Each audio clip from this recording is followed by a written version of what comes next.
Ara mateix hi ha un problema, que és que l'agrobiodiversitat s'ha perdut moltíssim i ara estem en un moment en què les nostres àvies, els nostres avis, són les últimes persones que saben sobre el fesolet de l'ull ros, o sobre el cigró negre, o sobre el tomàquet pera delta. Nosaltres fem una tasca d'intentar estar a l'aguait de quines varietats antigues hi ha en el territori, hem fet prospeccions, i llavors les intentem potenciar, perquè n'hi ha algunes que són extraordinàries.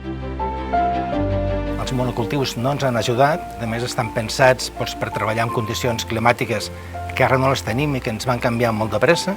Parlem sobretot de calor i d'aigua, i el que fem és hem anat a recuperar el que feien els padrins, no hem inventat res.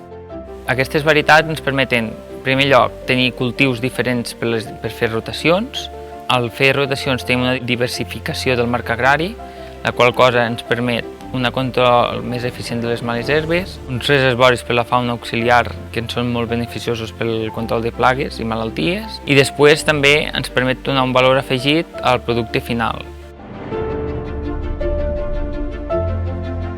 Treballem amb unes 50-60 varietats diferents, d'espècies diferents, segons temporada. Això ens ajuda a no tenir grans plagues degut a tenir un monocultiu i també ens ajuda a tenir una gran diversitat per a l'hora de fer una oferta als nostres clients, tant restaurants com gent particular.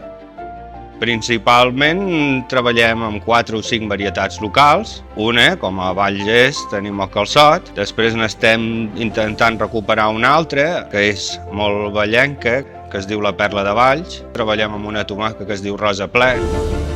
En aquests moments hem passat d'un monocultiu d'ordi el 2005 en el dia d'avui a estar treballant amb 40 varietats locals i tradicionals. Per tant, l'augment de biodiversitat cultivada al territori ha sigut realment brutal.